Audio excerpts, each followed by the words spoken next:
Morning all of you. बच्चे ध्यान देंगे। आज हम पढ़ाएंगे कक्षा 12 के लिए हिंदी गद्य। हिंदी गद्य में पाठ 1 शुरू करेंगे, राष्ट्र का स्वरूप।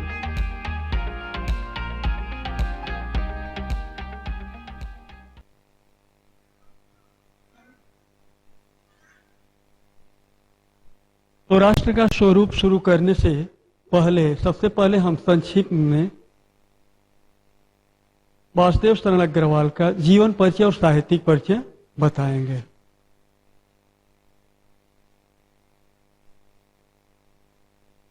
वासुदेव शरण अग्रवाल का जन्म 1904 ईस्वी में लखनऊ के एक प्रतिष्ठित वैश्य परिवार में हुआ था। 1929 में लखनऊ विश्वविद्यालय से इन्होंने एमए किया। उसके बाद मथुरा के पुरातत्व संग्रहालय में अध्यक्ष पद पर काम किए। 1941 में पीएचडी, 46 में डीलिट की उपाधि प्राप्त किए और 46 से 51 ईस्वी तक सेंट्रल एशियन एंटीक्वीज म्यूजियम के सुपरिटेंडेंट और भारतीय पुरातत्व विभाग के अध्यक्ष पद का कार्य बड़ी प्रतिष्ठा और सफलतापूर्वक किए। 1951 में काशी हिंदू विश्वविद्यालय के कॉलेज ऑफ इंडोलॉजी में प्रोफेसर नियुक्त हुए और 1952 में लखनऊ विश्वविद्यालय में राधा कुमुद मुखर्जी व्याख्यान निधि की ओर से व्याख्याता नियुक्त हुए। व्याख्यान का विषय इनका था पाणिनि। इस प्रकार ये तमाम कई संस्थाओं में काम करते हुए सभापति पद पर भी रह चुके। पाली, संस्कृत, अंग्रेजी आदि भाषाओं का, प्राचीन भारतीय संस्कृत और पुरातत्व का गहन अध्ययन भी किए थे। अब इनकी कुछ प्रमुख रचनाएं। इनकी प्रमुख रचनाएं हैं कल्पलता, कल्प वृक्ष, पृथ्वी पुत्र, भारत की एकता, माता भूम।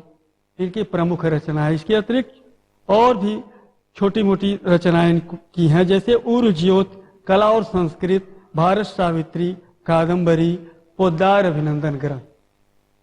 इनकी भाषा विषय के अनुकूल, प्रौढ़ और परिमार्जित है, जिसमें इतिहास, पुराण, धर्म एवं संस्कृत के क्षेत्रों से शब्द चयन किए हैं और शब्दों को उनके मूल अर्थ में प्रयुक्त किए हैं। प्रस्तुत निबंध, ये राष्ट्र का स्वरूप निबंध है। प्रस्तुत निबंध में यह पृथ्वी पुत्र नामक इनके निबंध संग्रह से लिया गया है। इस निबंध में वह बताने का काम किए हैं कि राष्ट्र का स्वरूप 3 तत्वों से मिलकर के बनता है, भूमि, जन और संस्कृत। तो इन्हीं के बारे में शुरू करेंगे। राष्ट्र का स्वरूप से पहला पैराग्राफ देखेंगे। भूमि, भूमि पर बसने वाला जन और जन की संस्कृत, इन तीनों के सम्मिलन से राष्ट्र का स्वरूप बनता है। वासुदेव शरण अग्रवाल जी कहते हैं कि भूमि और भूमि पर रहने वाले, उत्पन्न होने वाले लोग और लोगों की संस्कृति, ये तीनों मिलकर के राष्ट्र का स्वरूप निर्धारित करती है। भूमि का निर्माण तो देवों ने किया है, वह अनंत काल से है, आज से नहीं है, अनादि से है। उसके भौतिक रूप, सौंदर्य और समृद्धि के प्रति सचेत होना हमारा आवश्यक कर्तव्य है।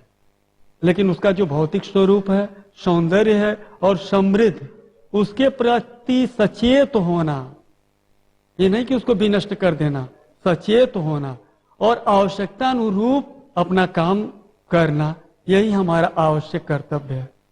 भूमि के पार्थिव स्वरूप के प्रति हम जितने अधिक जागृत होंगे, लेखक कह रहे हैं कि भूमि का जो पार्थिव स्वरूप है, जो क्षितिजल, पावक, गगन, समीर से निर्माण हुआ है, उस स्वरूप के प्रति हम जितने अधिक जागृत होंगे, जितने अधिक उत्साहित होंगे, उतनी ही हमारी राष्ट्रीयता मजबूत हो सकेगी, बलवती हो सकेगी। यह पृथ्वी सच्चे अर्थों में समस्त राष्ट्रीय विचारधाराओं की जननी है और देखा जाए, सोचा जाए तो यह पृथ्वी एक सच्चे अर्थ में संपूर्ण राष्ट्रीय विचारधाराओं की जननी है। जितने भी महात्मा संत उत्पन्न हुए और अपने विचारधाराओं को उत्पन्न किए, इसी पृथ्वी पर ही उत्पन्न किए हैं और यहीं से विस्तार करने का काम किए हैं।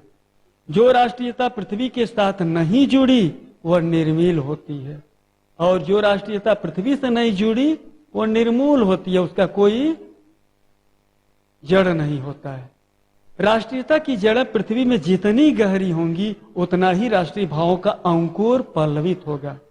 और हम अपने राष्ट्र के प्रति जितना ही गहरी विचारधारा रखेंगे, अच्छी सोच रखेंगे, उतना ही राष्ट्रीय भावों का अंकुर होगा और पल्लवित होगा। इसलिए पृथ्वी के भौतिक स्वरूप की आद्योपांत जानकारी प्राप्त करना, इसलिए पृथ्वी का जो भौतिक स्वरूप है, जो बनावटी तत्व है, उसका आद्योपांत माने शुरू से लेकर के अब तक संपूर्ण जानकारी प्राप्त करना, उसकी सुंदरता, उपयोगिता और महिमा को पहचानना, ये हमारा आवश्यक धर्म है। अगर हम इसे पहचाने नहीं तो ये हमारा धर्म नहीं है। तो सबसे पहले पृथ्वी की सुंदरता, उपयोगिता, महिमा को पहचानना, यही हमारा आवश्यक धर्म है। इस पैराग्राफ का होमवर्क है, आप अच्छे ढंग से व्याख्या लिख लेंगे। धन्यवाद।